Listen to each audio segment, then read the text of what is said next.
وعلیکم السلام ورحمۃ اللہ وبرکاتہ۔ اللہ رب العالمین ہم سب کو اپنی عبادت اور بندگی کرنے کی توفیق عطا فرمائے۔ سوال بڑا ہی اہم ہے کہ ایک دہریہ کہتا ہے کہ دین کی ضرورت کیا ہے۔ جتنے سائنٹسٹ ہوئے ہیں وہ سب کے سب دین سے بیزار اور دین سے متنفر ہونے کے بعد ہی یورپ کو ترقی کی راہ پر گامزن کیے ہیں۔ تو کیا یہ بات درست ہے؟ اس کا جواب یہ ہے کہ نہیں، بلکہ یورپ اور دیگر علاقوں میں جو لوگ سائنس کے میدان میں گئے ہیں وہ دراصل مسلمانوں سے متاثر ہو کر اور مسلمانوں کے آلات کو ڈیولپ کیا ہے، ورنہ جو یورپ میں دھرم تھا دیومالائی تھا، جبکہ اسلام کا مسئلہ بالکل ہی مختلف ہے۔ اسلام علم کا دین ہے اور سائنس کا داعی ہے، غور و فکر کی دعوت دیتا ہے۔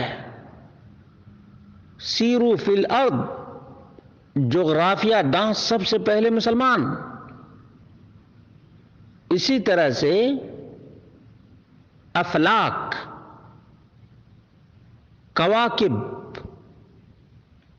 ایسٹرونومی، یہ وہ میدان ہیں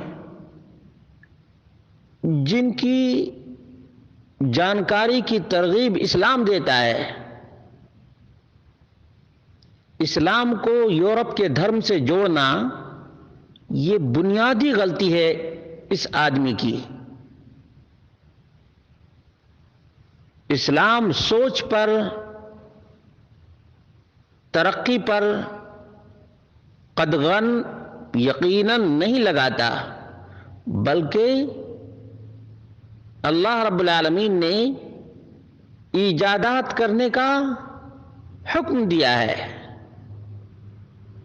اور اللہ رب العالمین نے فرمایا کہ اللہ رب العالمین تمہاری ایسی سواریاں پیدا کرے گا تم جسے آج نہیں جانتے ہو۔ سورۃ النحل کو پڑھ لے کوئی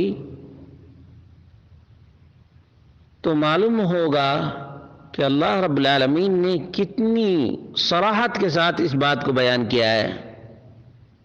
وَيَخْلُقُ مَا لَا تَعْلَمُونَ، اللہ رب العالمین ایسی سواریاں پیدا کرے گا جس کا تمہیں علم بھی نہیں ہے۔ تو اسلام سائنس، ٹیکنالوجی اور ترقی کی راہ میں رکاوٹ نہیں، بلکہ اسلام ترقی کی راہ میں ایک مہمیز لگاتا ہے۔ غور، تدبر اور تھنکنگ پاور کو بڑھانے کی ترغیب دیتا ہے، اور جہاں تک یہ بات ہے کہ کوئی دین سے بیزار ہو کر ہی کوئی سائنسی کارنامہ انجام دے سکتا ہے تو یہ بہت بڑی بھول ہے۔ 1935 کے قریب جن لوگوں نے الٹرا ساؤنڈ وغیرہ میں ڈیولپ کیا تھا، ان لوگوں نے جب قرآن کریم کو پڑھا اور انسان کے اطوار پر قرآن کے بیان کو دیکھا، پڑھا، تو مسلمان ہو گیا۔ اسی طرح سے فرانس کا جو سب سے بڑا ڈاکٹر تھا، اس نے اپنی تحقیق کے مطابق دنیا میں بڑی شہرت حاصل کی۔ لیکن جب اسے بتایا گیا کہ قرآن کریم میں فرعون کی لاش کے بارے میں یہ بیان ہے تو اس نے پہلے انکار کر دیا، کیونکہ قرآن کو دیکھا نہیں تھا، اور اس نے جو اپنا ریسرچ لوگوں کے سامنے، دنیا کے سامنے پیش کیا تھا، اسی کو سب سے آخری اور سب سے پرفیکٹ ریسرچ کے طور پر پیش کیا تھا۔ لیکن قرآن کریم پڑھنے کے بعد اس نے کہا کہ مجھے یقین ہو گیا کہ یہ انسان کا کلام نہیں، رب کائنات کا کلام ہے۔ جو دہریہ ہے اس کی بات کیا کرنی، دہریہ اپنی موت کی حقیقت کو نہیں جان سکا ہے کہ موت کیا چیز ہے۔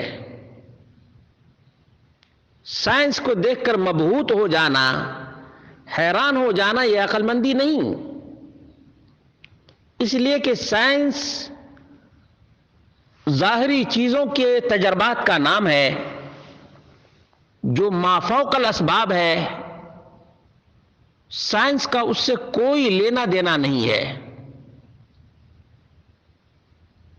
اور جو افسوس کی بات کہنی چاہیے وہ یہ کہ جس نے سورج کی شعاعوں کو گرفتار کیا، جس نے سورج کی شعاعوں کو گرفتار کیا، زندگی کی شب تاریک سحر کر نہ سکا۔ آج اسٹرونومی کے ماہرین چاند، سورج، تمام کے حرکات کو، تمام کی تپش کو، تمام کی حرارت کو، تمام چیزوں کو جاننے کی کوشش کرتے، لیکن کبھی سوچا کہ ایک بس، ایک آٹو بنانے والے کا نام ہے سورج، چاند، ستارے، کواکب، ارتھ، اسکائی، اس کے خالق کا نام کیا ہے؟